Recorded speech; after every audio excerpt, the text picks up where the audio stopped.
In the bustling heart of New York City, Luxe Boutique stood as a symbol of elegance and luxury.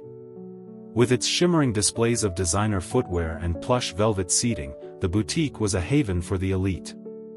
Yet, one fateful day, the dynamics within its walls would shift dramatically, revealing the true essence of humility and respect. On a crisp autumn afternoon, the doorbell chimed as an elderly woman, Evelyn Carter, stepped inside. Dressed in a faded beige coat and a frayed scarf, she entered the boutique with a quiet dignity that hinted at her wealth. However, in a world draped in silk and diamonds, no one noticed her. Sarah Mitchell, the boutique's senior saleswoman, was busy scrolling through her phone.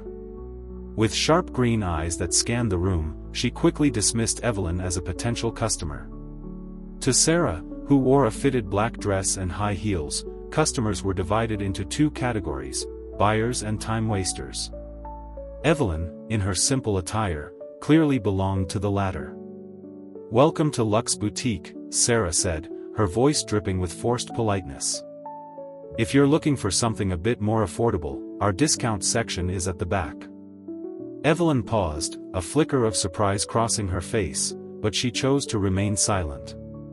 Instead, she wandered further into the store, her fingers brushing along the displays until they landed on a stunning pair of handcrafted stilettos, priced at nearly $3,000. Sarah's patience thinned as she approached, her heels clicking against the polished floor. "Ma'am, these are part of our exclusive collection," she stated, a rehearsed smile plastered on her face. "They're not exactly practical for everyone." Evelyn turned to face her, eyes sparkling with something unreadable. "Oh, I see. And what makes you think they're not for me?" For a moment, Sarah faltered, but she quickly regained her composure. "Of course, if you'd like to try them on." Before Evelyn could respond, the door swung open, and in walked Bella James, a social media influencer followed by a crowd of admirers. Dressed in a sleek red coat with diamond-studded heels, Bella was a whirlwind of excitement. "Bella! We're so honored to have you here!" Sarah exclaimed, abandoning Evelyn mid-conversation. Bella laughed, removing her sunglasses. "I need something bold for my next post, maybe custom-made luxe stilettos?" "Absolutely. We just received an exclusive shipment," Sarah purred, leading Bella away with enthusiasm, completely disregarding Evelyn. Evelyn stood there for a moment, feeling invisible. The contrast between how Sarah treated her and the influencer was painfully clear. With a heavy heart, she turned and quietly left the store, unnoticed by anyone. The next morning, an unexpected email sent shockwaves through Luxe Boutique: "Urgent meeting at 10 a.m., all staff required." As the clock struck 10, the boutique doors opened once more, and this time, Evelyn entered with two sharply dressed assistants, holding a leather-bound folder.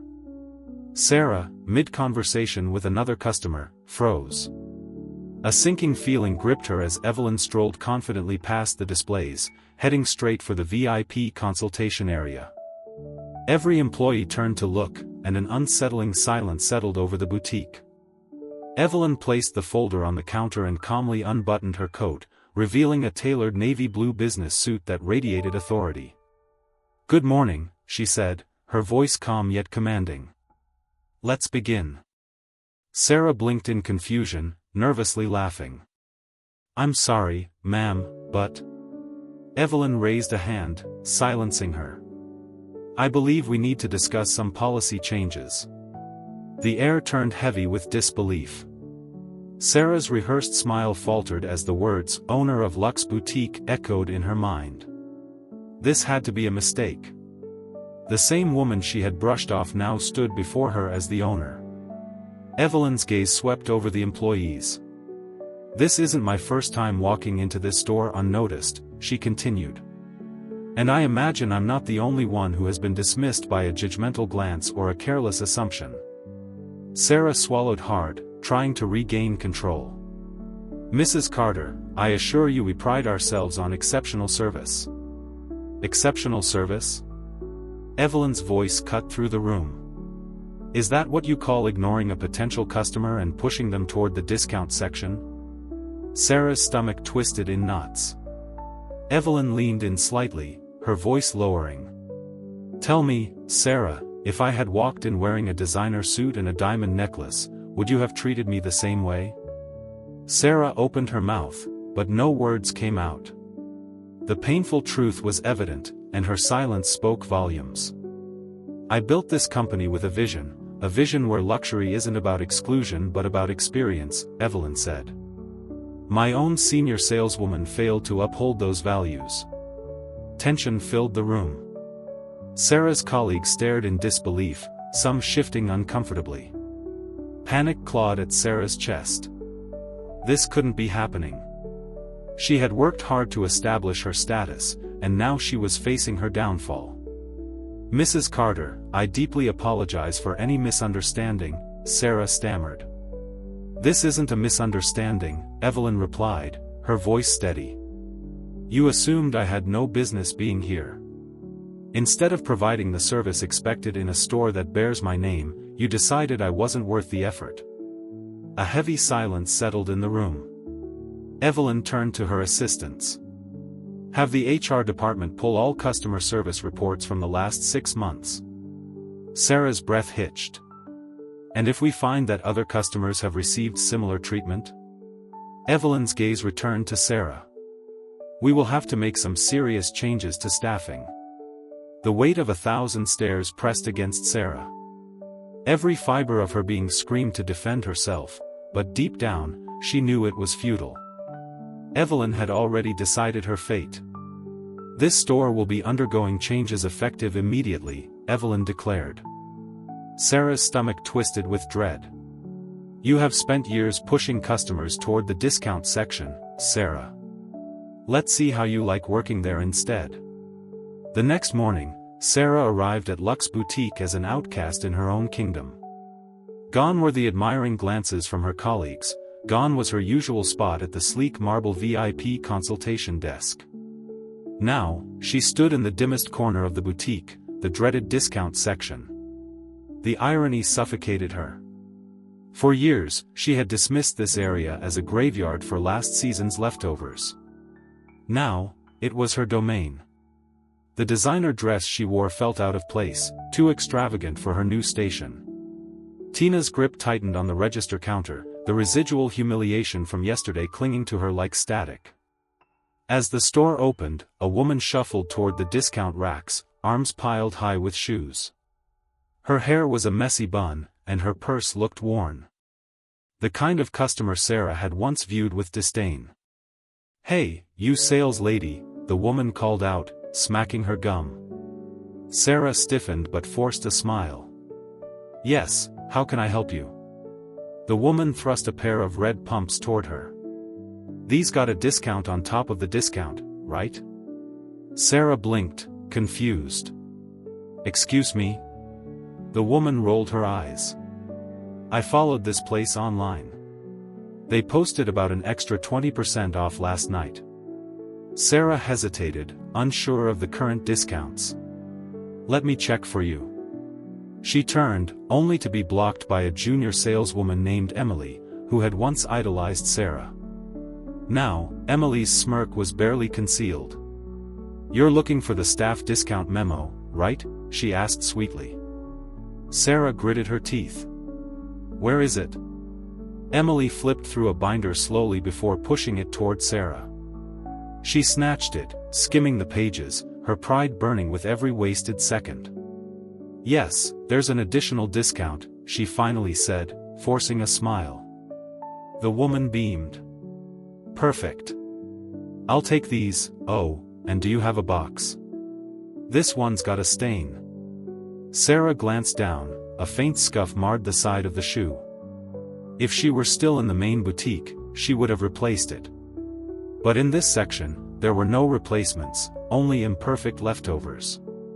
Swallowing her frustration, she wrapped the shoes anyway.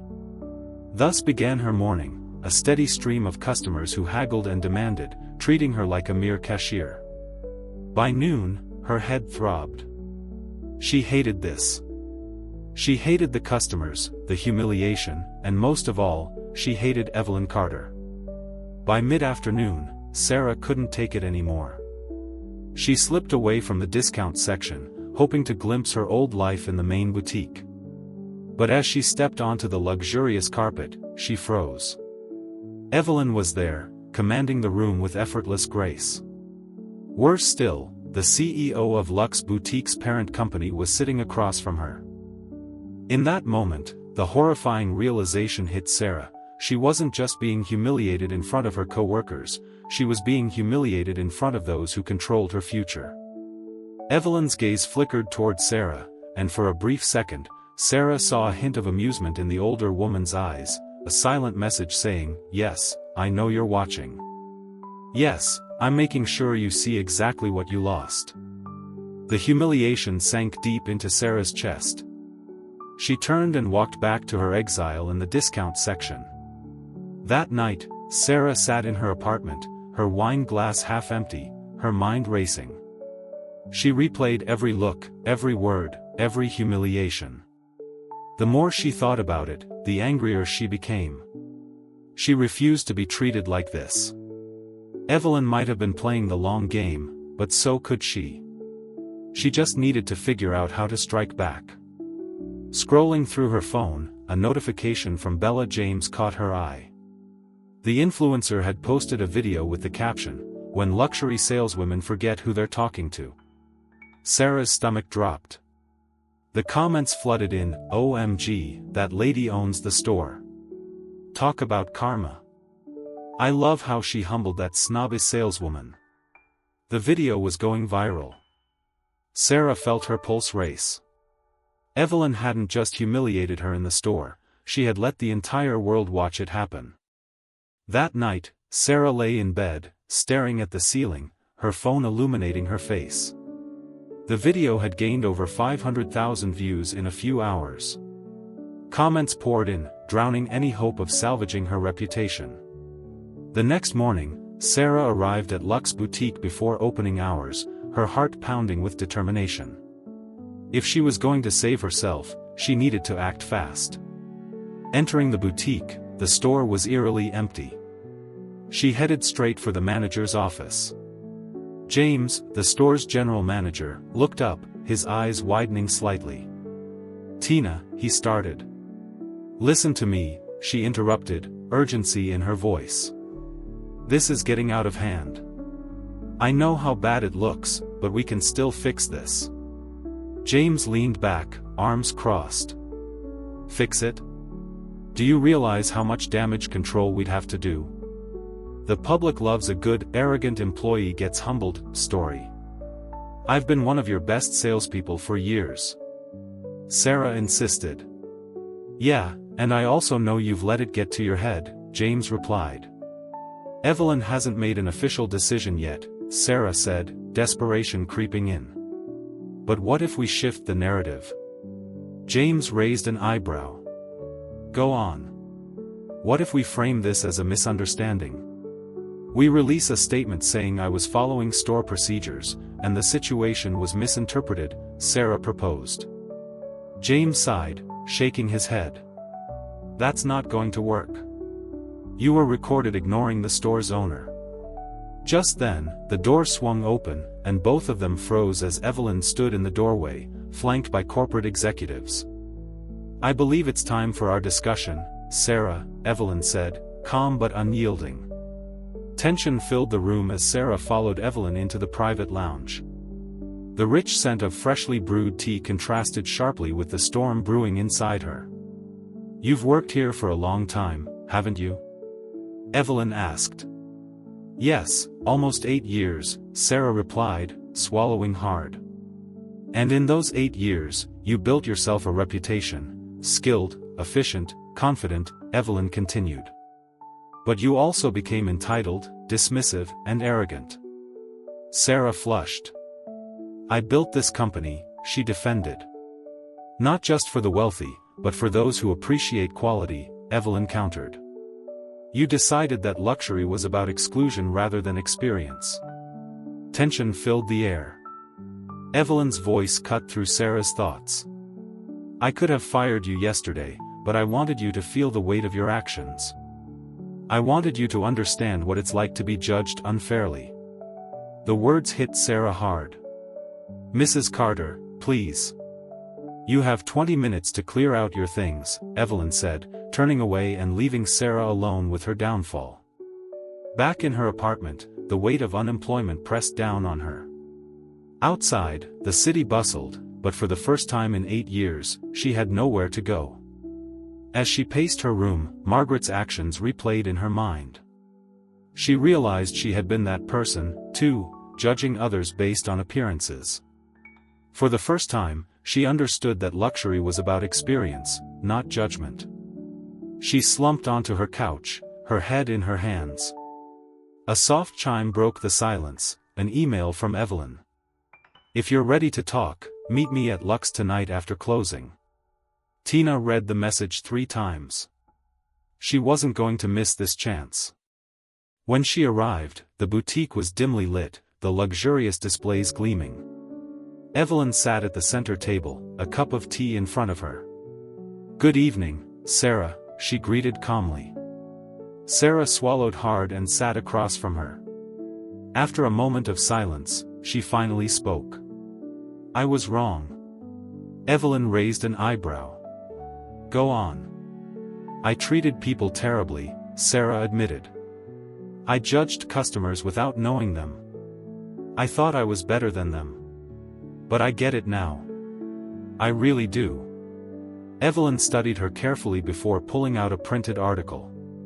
Sarah's breath caught. It was about her viral humiliation. Every major fashion outlet is talking about you, Evelyn said simply. Sarah felt sick. I know. I could have let it destroy you, Evelyn replied. Why didn't you? Sarah asked, confused. Because I didn't want to destroy you, Sarah. I wanted you to understand. Silence filled the air as Evelyn leaned forward. I see potential in you, but potential without humility is wasted. You lost your way, and I had to show you what that feels like. I'm willing to change, Sarah said firmly. Evelyn slid another document across the table. Sarah hesitated before picking it up. Her eyes widened. Sales associate, probationary period. Are you rehiring me? Sarah asked, astonished. On a trial basis, Evelyn replied, her lips curving slightly. You'll start in the discount section. This time, Sarah didn't protest. She understood that Evelyn was giving her a chance to rebuild herself the right way. Tina's first day back was different. She approached the discount section not as a punishment, but an opportunity. The first customer she helped was an elderly man searching for shoes for his granddaughter. She took the time to listen and help him find the perfect pair. When he smiled and thanked her, something inside Sarah shifted. For the first time, she realized that service was about understanding, not just selling. Weeks passed, and Sarah thrived, earning back the trust of her team. She was no longer cold or dismissive, she treated every customer with respect, whether they were VIPs or bargain hunters. One afternoon, as Evelyn observed from a distance, she saw Sarah genuinely engaging with customers, offering honest recommendations. There was no arrogance, just pure dedication.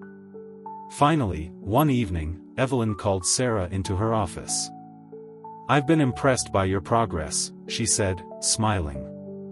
I want to officially offer you the position of store manager. Sarah's heart soared. Thank you, Evelyn. I won't let you down. Under Sarah's leadership, Lux Boutique flourished. Customers from all walks of life felt welcomed, and the boutique gained a new reputation for exceptional service. Months later, Sarah reflected on her journey. She had learned that true luxury lay not in price, but in experience and respect. Thanks to Evelyn Carter, she would never forget that lesson again.